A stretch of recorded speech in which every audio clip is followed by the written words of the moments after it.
Welcome to part 2 of Let's Play Battlefield 1942 Wake Island. Now I didn't mention this when I was doing the first part, but it was really kind of an unusual way that first part went. The Americans have nothing to do other than defend the island.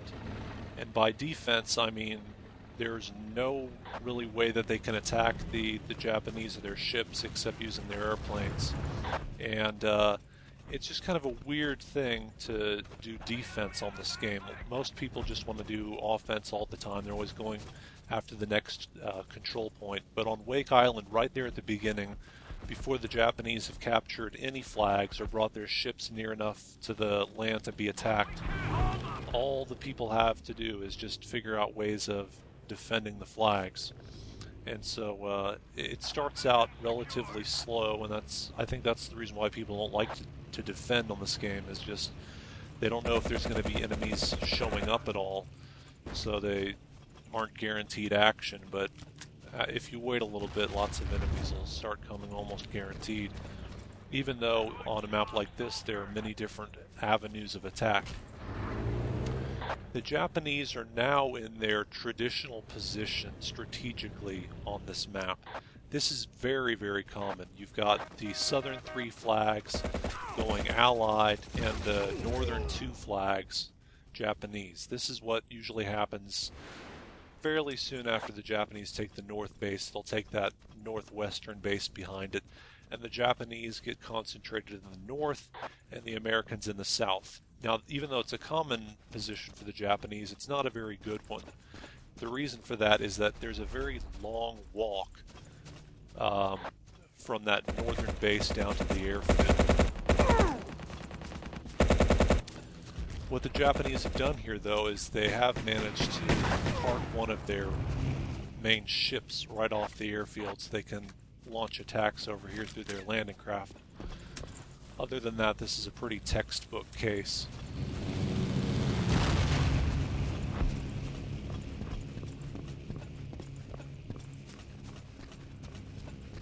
This is one of the torpedo planes.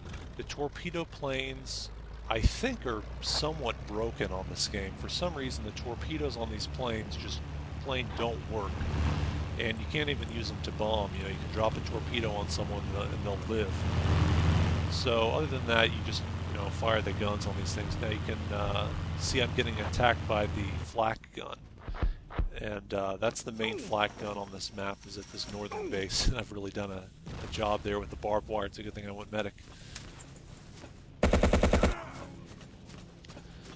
Most pilots avoid this flag altogether if they're really cautious, because there's almost always someone manning that flak gun.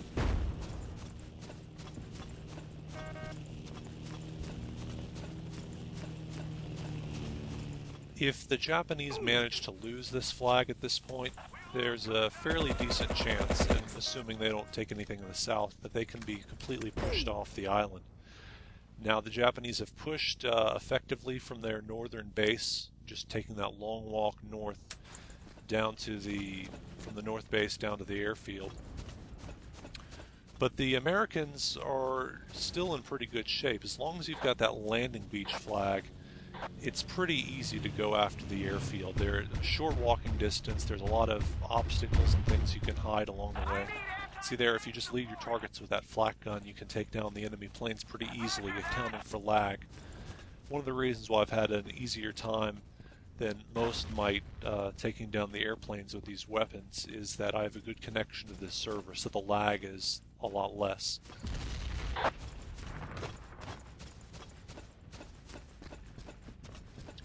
The airfield flag has a very broad capture radius.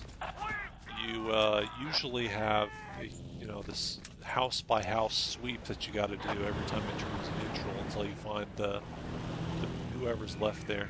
I don't know why that tank got left empty, but go ahead and take it.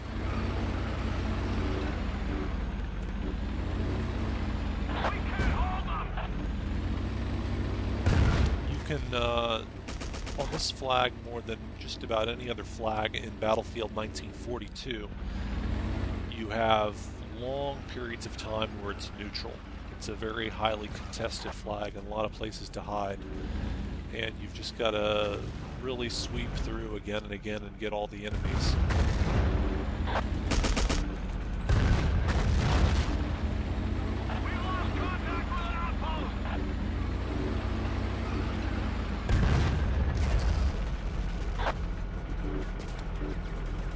It's almost absolutely essential to have infantry helping you out if you're in a tank trying to clear out this flag.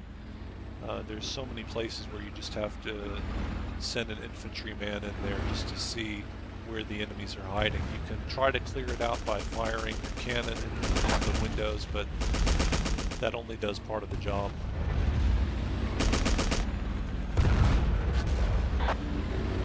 The Axis seem to be making pretty good use of their Jeep, which is basically the only way they can shorten that long walk from the northern base. There really aren't that many vehicles for the Axis to make use of when they're in the northern base. They've got the tank from the Northwestern, they've got a couple Jeeps and one APC, which is almost as slow as walking anyway. See, they're trying to take the APC out. Oftentimes that APC just gets left at the base. And the Japanese version of the APC is even worse than the American and German ones because you can fire at the people through the windows and through the back.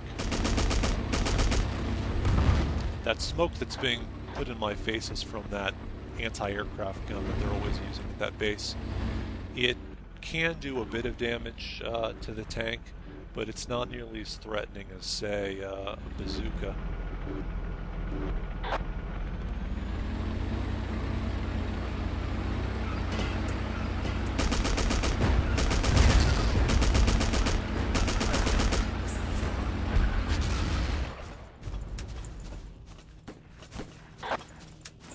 It's fairly difficult to assault the northern base from the south because it's fairly wide open. There's always just so many people hanging out around there, and they see you coming almost every time. We can't hold them.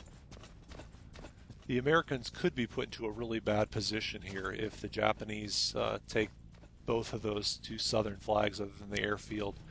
The reason for that is even though, as I said, the airfield's the most important control point, it's not a very good one to have as your only spawn because it's turned neutral so easily. So if the Japanese just, get one guy in there and hide in one of these cabins, then the Americans will have absolutely no place to respawn.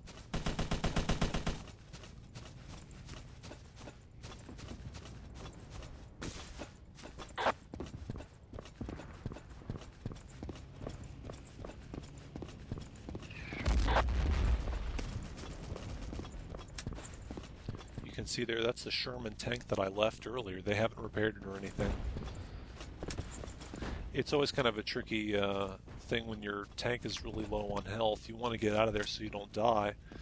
On the other hand, the enemy can capture it, and if they're really smart, they'll get an engineer, they'll repair the tank, and in some cases, if they're really thinking strategically, oftentimes they'll just take that one tank or two tanks that your side has and they'll put it the farthest place back they can under their control and just hide it away and just deny you the use of that asset.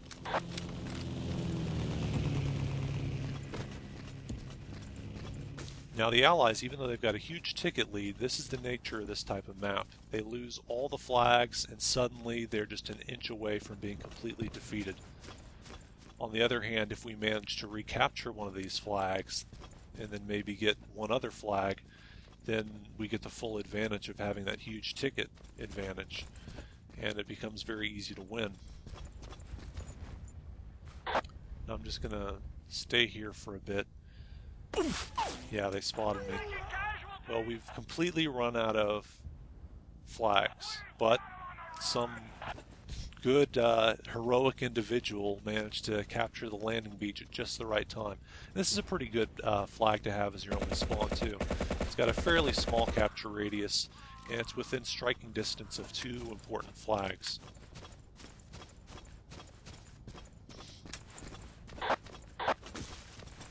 When you approach this flag, you open up with the grenades, and stay tuned for part 3.